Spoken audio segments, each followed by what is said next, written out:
Since the birth of the Corps, we have answered the call. Through every battle, every climb, in every place.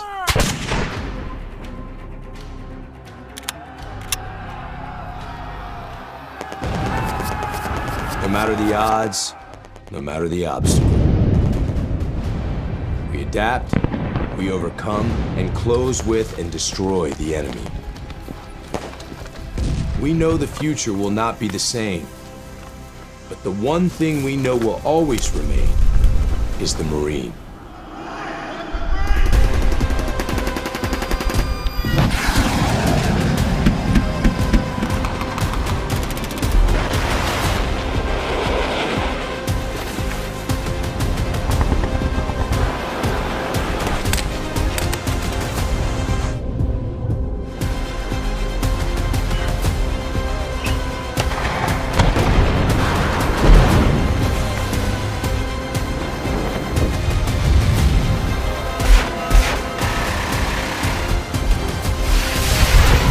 For 250 years, we have formed ranks and held the line. And we will for the next 250.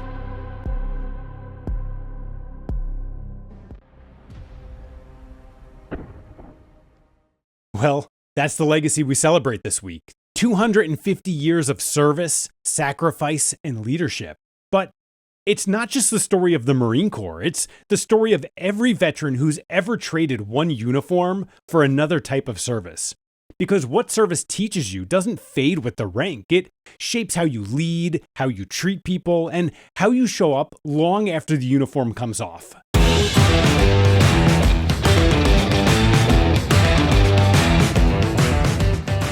Welcome to the special edition of the Everyday Diplomat. I'm Michael Forrest, a retired Marine Sergeant Major, former U.S. diplomat, and somebody who spent the better part of 20 years leading high-performing teams through crisis, conflict, and constant change.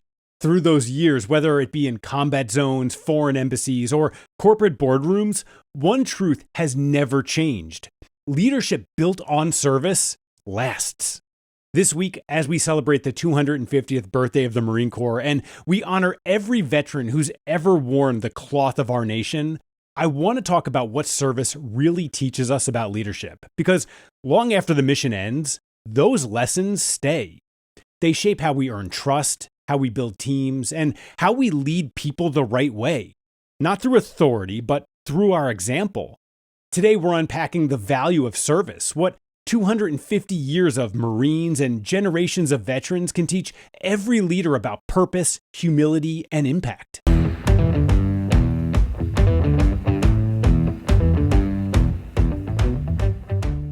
Service has always been the foundation of leadership. It's the heartbeat that drives purpose, the thread that connects one generation of leaders to the next. You don't have to wear a uniform to understand this. Service is about showing up consistently, quietly, and also with the intent to make things better for somebody else. What the Marine Corps taught me is that service isn't a moment. It's a mindset. It's how you carry yourself when no one's watching. It's how you treat people when there's nothing to gain. And it's how you lead when decisions are unpopular but incredibly necessary. The longer I've led, the more I realize something incredibly simple. Titles and rank, they might open the doors, but service is what keeps people walking through them right alongside with you. When your team believes that you're in it for them, not just in it for yourself, trust is going to follow. And once you have trust, you can build anything. I've seen it. I've seen it everywhere. In combat, where service meant stepping into danger so somebody else didn't have to. In diplomacy, where it meant listening before speaking, and also in business, where it means protecting your people's dignity while still pushing them to perform. Service is that common language that unites leaders across every field. It's what allows people from completely different worlds to work towards one goal. And the irony is that service doesn't weaken your authority. It actually strengthens it. Because people don't follow your rank, they follow you out of respect. But here's where many leaders get it wrong. They confuse service with self-sacrifice. Service doesn't mean losing yourself in the mission or burning out for the sake of appearance. It means leading with clarity, with empathy, and with accountability. It means balancing the mission and the people who make all of this possible. When you operate from that place, you earn something far more powerful than compliance. You earn real commitment. People are going to give you their very best when they know that you're giving them yours. That's the essence of service-based leadership. It's a leadership principle, a mutual promise that says that I've got you and you've got me in return. So if you're in a new leadership role or you're preparing to take one on, remember this: you set the tone from the very first moment. How you serve in those early days is going to define your team and how they see you long after the novelty of your title wears off. And if messages like this resonate with you, if you're that type of leader who wants to really transform your team, to build trust and lead with purpose, then go ahead and like this video and subscribe to this channel, because next week we're diving into high performance leadership. We're finishing strong, a powerful look at how to close out your year and then your mission with precision, pride, and momentum. The same principles that drive Marines to finish a fight are the same ones that will help you finish your goals with discipline and purpose.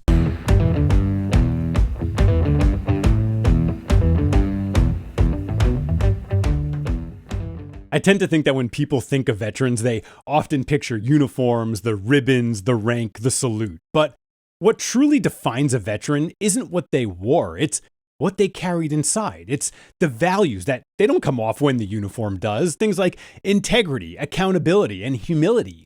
Those are the constants. They build every great Marine, every soldier, sailor, airman, and guardian that I've ever known. And long after the deployments end, those values are what turn veterans into those quiet professionals that every team relies on. One thing that every Marine shared, whether they serve for 4 years or 40, is the knowledge that one day the uniform comes off. The Corps will never leave us, but we will all eventually leave the Corps, and that's a whole different type of mission. Every Marine who's ever transitioned out has had that same moment of doubt. Did I make a mistake? What comes next? And who am I without the rank, without the structure? And I can tell you, after more than 2 decades in service and watching countless Marines make that move, one thing has always remained constant. They never step into the civilian world and just blend in. They walk in with humble confidence and an absolute eagerness to learn, to adapt, and then to serve again in a new way. That's what separates veterans in any organization. They show up ready. They're ready to take responsibility, ready to be coached, ready to lead when leadership is needed, and then follow when it isn't about them. They don't bring entitlement. They bring experience, discipline, and perspective. Veterans understand that leadership isn't about being in charge. It's always about taking care of those people that are in your charge. They've seen what real accountability looks like, and they carry it into every workplace, every team, and even in their family life. That's why veterans so often become that glue inside of an organization. When things go wrong, they don't panic. They assess, they adapt, and then they act. When other people see obstacles, they see opportunity. That type of mindset is what keeps teams moving forward. And maybe that's the lesson for every leader. You don't have to be a veteran to lead with that mindset. You just have to decide that your success will always include somebody else's success. Novel concept, huh? For those transitioning out of the military, I know the uncertainty that comes with it. I just did it. The loss of identity, the shift from structure to freedom, the same qualities that made you successful in the Corps or the Army or the Air Force or in the Navy, they're going to make you successful anywhere. Discipline, consistency, and service. You just have to learn the new terrain. And that's exactly why I built the First 30 Days course. It's designed for new and transitioning leaders who want to earn respect quickly, avoid costly mistakes, and then establish influence from day one. You don't have to go searching for it. If this sounds like something that would help you or somebody that you know, just go ahead and scan the QR code that you see on the screen right now. It's technology, right? It's going to take you straight to the course page where you can learn more about the course before you ever decide to purchase. It's everything that I wish that somebody had handed me when I first stepped into a leadership position outside the uniform. It's real practical, proven, and built for real world results. Because look, hey, whether you're leading Marines, managing a company, or guiding your family, one truth remains the same. Leadership born in service doesn't end when the mission does. It just finds a new way to serve.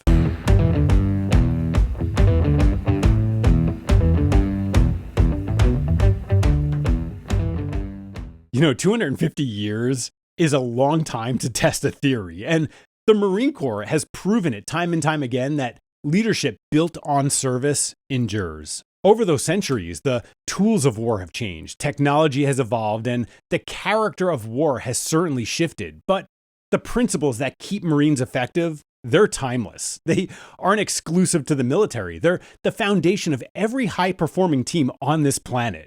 The first one of them is discipline. Discipline creates freedom. In the Marines, discipline means doing the small things right, even and especially when no one's watching. It's maintaining your gear, your standards, your integrity. In business or family life, it looks exactly the same. It's returning the call that you don't feel like making, finishing the report because it's due, and keeping your word after that spotlight moves on. Discipline is reliability, and reliability is what builds trust. The second is humility. Humility earns respect. The very best leaders that I've ever known, in and out of uniform, they're incredibly confident, sure, but they're also never arrogant. They're willing to listen, to ask questions, and then to change their mind when the facts change. They lead with quiet competence, not noise, and they surround themselves with people who make them better. Humility reminds your team that you value truth over your own ego. The third is courage. Courage sustains commitment. In the Marine Corps, courage isn't just charging up a hill. It's doing the right thing when it costs you. It's calling out a problem when silence would certainly be easier. In corporate life, it might be standing up for an employee who's being overlooked or admitting a mistake before it becomes a crisis. Courage is what gives you permission for everybody around you to be honest. Those three qualities, discipline, humility, and courage, they sound simple, but when you put them together, they form the backbone of trust. And trust in any environment is the fuel that powers performance. The most effective organizations I've ever seen, from squadrons to corporations, they run on that same fuel. They hold each other accountable, they communicate clearly, and then they build systems that reward teamwork, not self-promotion. When leaders set that tone, the results always follow. The Marine Corps calls it esprit de corps. It's the spirit of unity that makes the impossible possible. Every business, every classroom, every household has its own version of that waiting to be built. The challenge is whether the leader is willing to serve first to actually earn it. That's why I often remind new leaders that influence will always outlast authority. Rank, title, positions, they're going to change, but the way that you treat people, it's going to echo long after you've moved on.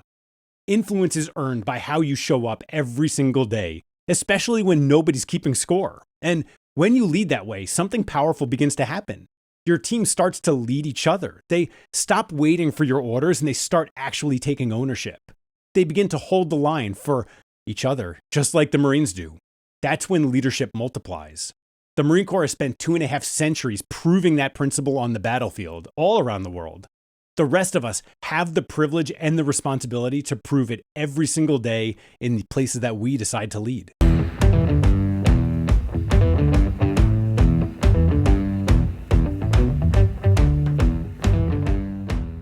I've said it many times before, you don't have to wear a uniform to live by these principles. You don't even have to lead a large team. Service is a mindset. It's one that shapes how you lead, how you communicate, and then how you show up for people every single day. It starts small. Listen before you speak, owning mistakes before they grow legs, and then giving credit when things go right, and then taking all the responsibility when they don't. Those small, quiet moments of service, that's what separates managers from leaders. Every day brings opportunities to serve, the teammates who need guidance, the employee who needs encouragement, that family member who needs patience. Service shows up in how we handle those moments with empathy, honesty, and a lot of consistency. Leadership is really just influence, and the most influential people that I've ever met in any organization are those who serve first.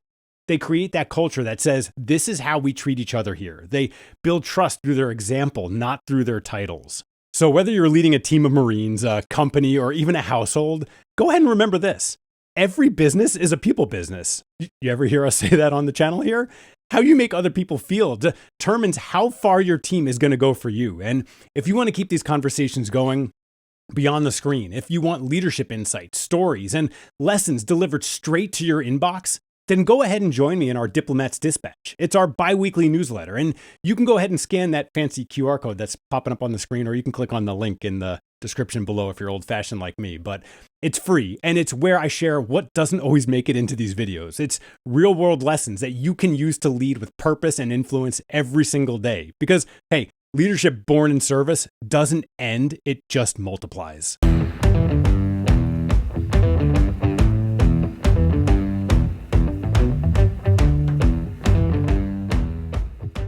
When I think about the value of service, I think about the people who made it real for me, the Marines, the sailors, the soldiers and airmen that I've stood beside, and the veterans who still carry that very same fire, and the everyday leaders who live those principles without ever wearing a uniform. Service is legacy. It's the bridge between generations, between communities, between people who may never meet but still share that same belief that leadership is about something bigger than ourselves. The uniform is always going to come off. The rank's going to fade. The mission changes, but the call to serve never leaves you. It becomes part of how you lead, how you raise your family, how you treat people, and then how you show up when it matters the most. Every veteran, every Marine, every leader who chooses to serve first is part of a lineage that spans 2.5 centuries. And that lineage isn't about medals or your titles. It's about integrity, courage, and that quiet strength to keep showing up, even when nobody's watching. So wherever you lead this week, in your business, in your community, at home, lead through service, because leadership born in service doesn't fade, it multiplies. I'm Michael Forrest, and this has been the Everyday Diplomat. Thank you for being a part of this community, and I'll see you next week for high performance leadership finishing strong.